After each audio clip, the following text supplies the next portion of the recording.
In this video, I'm gonna give you my first impressions of the Lumix S9, and I'm gonna give you 5 reasons why I really enjoy this camera and why I think it's gonna be one of the most popular cameras among content creators moving forward. And make sure you stick around to number 5 because it's probably the most important. So I've had the Lumix S9 for about 2 weeks now, and I really wanted to give you my first impressions because this camera has actually made me want to go out and shoot more than I have in a long time. For those of you that don't already know, the Lumix S9 is a full-frame compact hybrid camera primarily targeted at content creators. It comes in at around $1449 for the body or $1799 for the body with the Lumix S 20-16mm kit lens, give or take a little bit for sales and whatnot. Now, the reason I originally purchased the S9 is because I had a Ricoh GR3 and I had an S5. My S5 was my B cam.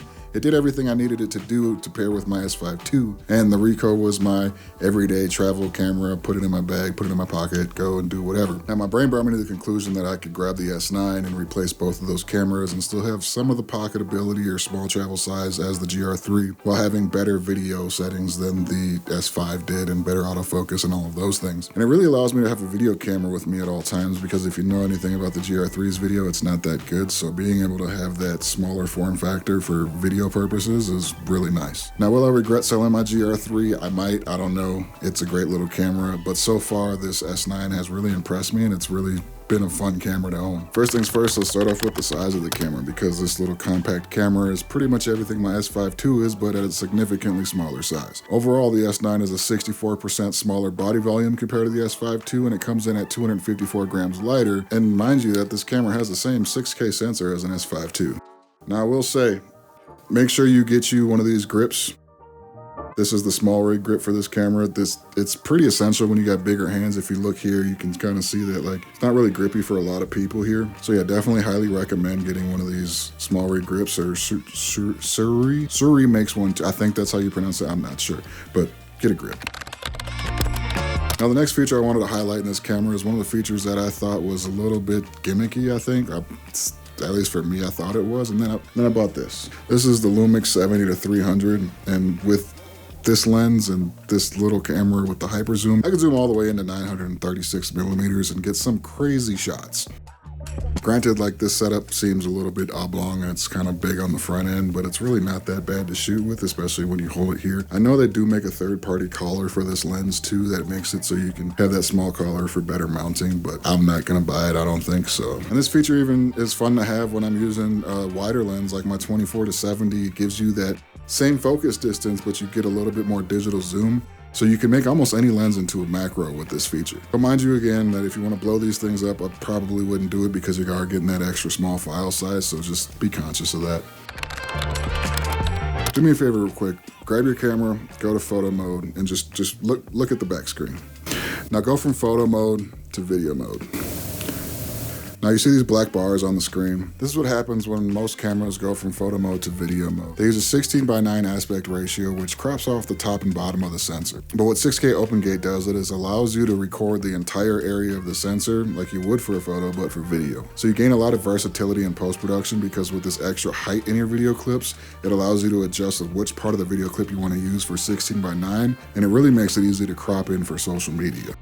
This 6K OpenGate, I think, is just kind of another one of those ingredients for the perfect creator camera. Most content now is becoming vertical, which I don't want to get into that conversation because I hate it, but it's a fact of life. 6K OpenGate really is a game changer for people wanting to repurpose their footage from vertical to horizontal and back and forth. While we're on the topic of social media, with the launch of the S9, Lumix dropped their recording format MP4 Lite. And the focus of MP4 Lite is clearly for content creators. It's a recording format that was built solely for the purpose of being beamed to your phone quickly through the Lumix Lab app, which we'll get to in a minute.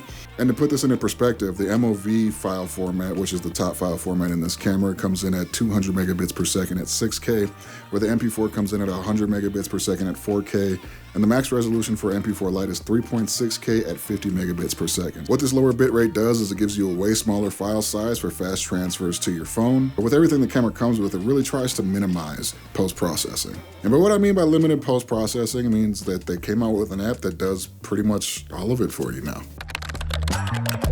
The Lumix Lab app is really the key to this being the all-around content creator camera, because this app was designed to make a content creator's workflow as fast as possible. Now, we all know we had the real-time LUT feature in the S5 and the S5 II. This really expands on that, giving you 39 LUT options to choose from in your camera. Not like 39 total LUTs you can use, but like 39 LUTs in the camera. And in this app, they give you this catalog of LUTs that you can choose from creators. You can create your own within the app. You can edit your photos right in the app and then save that preset to keep that look throughout a whole photo shoot if you want. And with this latest firmware update, this actually adds the 39 LUTs to the S5 II as well. So when you want to record the same look between both cameras and switch them on the fly, you can do that, which is pretty freaking sweet. As well as full shooting control like the Lumix Sync app used to have is now fully integrated into the Lumix Lab app, which makes monitoring yourself very easy. So if you don't have an external monitor for your camera, or you want to frame yourself up, but you're far away from the camera and you can't really, have a freaking HDMI cable all the way over there, that's where this really comes in handy. The way Lumix has worked with creators recently, I really see them trying to tailor this to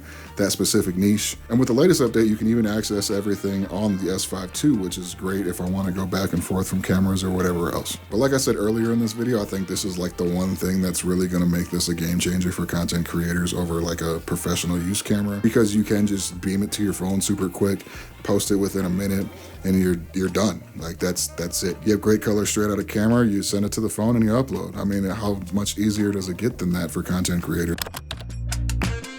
Now, in all fairness, I can't really put this video out and not make people aware of the cons of this camera that I see.